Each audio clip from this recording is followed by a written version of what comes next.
सुना कि कावेरी जी अपनी तीनों बेटियों ईशा, मोहिनी और सुहाना की शादी 3 घर जमाई लड़कों के साथ करवा देती है।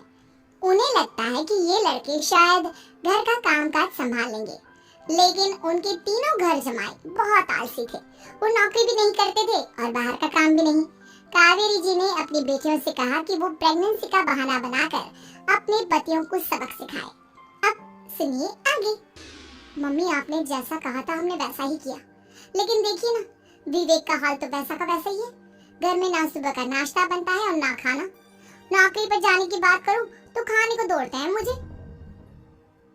हाँ मम्मी, मैंने भी सुमित को कितनी बार कहा कि अगर नौकरी नहीं करनी तो कोई छोटी सी दुकान ही खोल लो। घर का खर्चा कैसे चलेगा?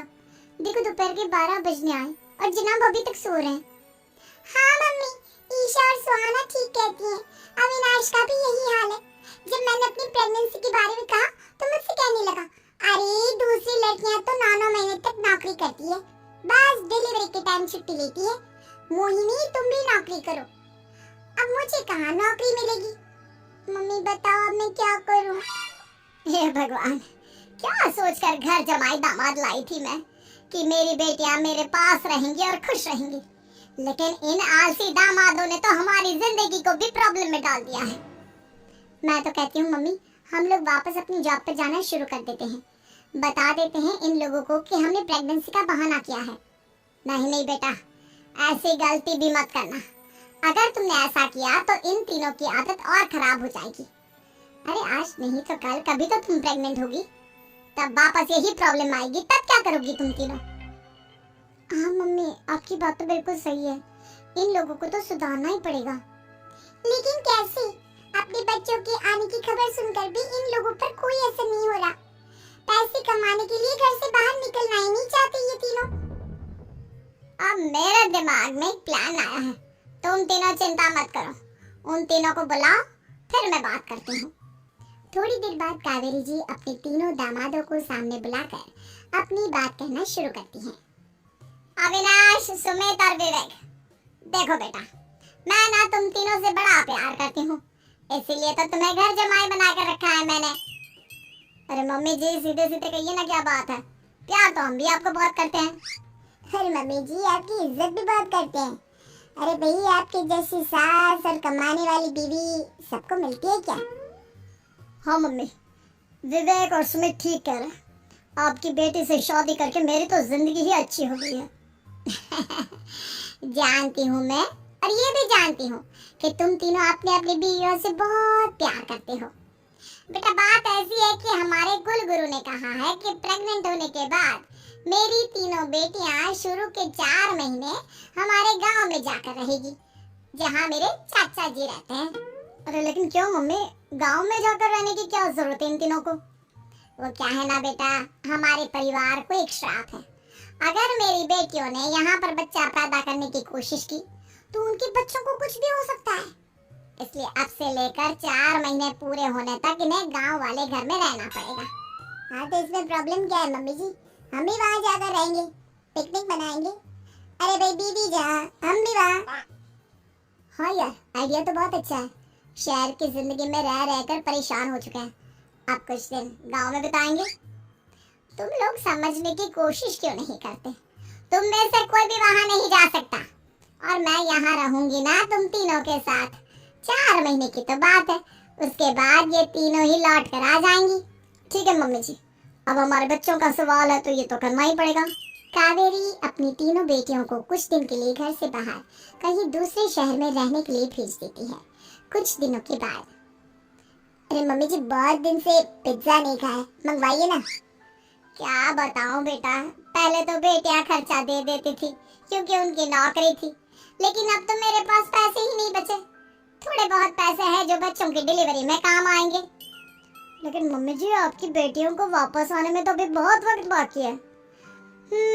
वही सोच सोच कर परेशान हो रही हूँ। सोच रही हूँ कल से दूध भी बंद करवा देती हूँ। अब दूध वाले को देने के लिए पैसे भी तो नहीं है ना। अरे नहीं नहीं मम्मी जी, अगर दूध भी बंद करवा दोगी तो मुझे चाय कहाँ से मिलेगी? और चाय के बिना मैं तो मर ही जाऊंगा। क्या करूं बेटा, इसके अलावा हमारे पास कोई ऑप्शन नहीं है। मेरे पास पैसे ही नहीं बचे।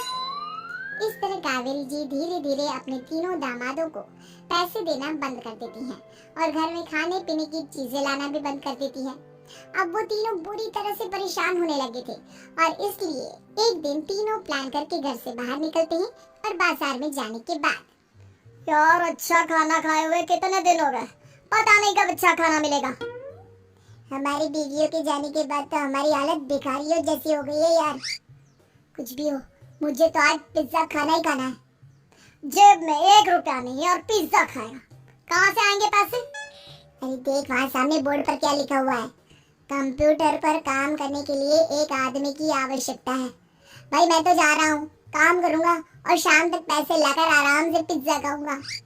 जा जा, तुझे कोई काम नहीं देने वाला, हम तो घर जा रहे हैं। चल भाई सुमित। सुमित और अविनाश वहाँ से चले जाते हैं और विवेक उस कंप्यूटर शॉप पर सारा दिन काम करके 5,000 रुपए कमा कर घर लौट कर आता है और अपने खाने के लिए अच्छी अच्छी चीजें भी लेकर आता है। ये देखकर विवेक और सुमित के दिल में भी कुछ पैसे कमाने की इच्छा जागती है।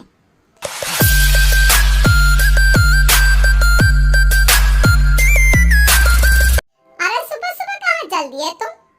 मम्मी जी एक बहुत अच्छी जगह मिली है, कंप्यूटर पर काम करने के 5,000 मिले थे कल मुझे।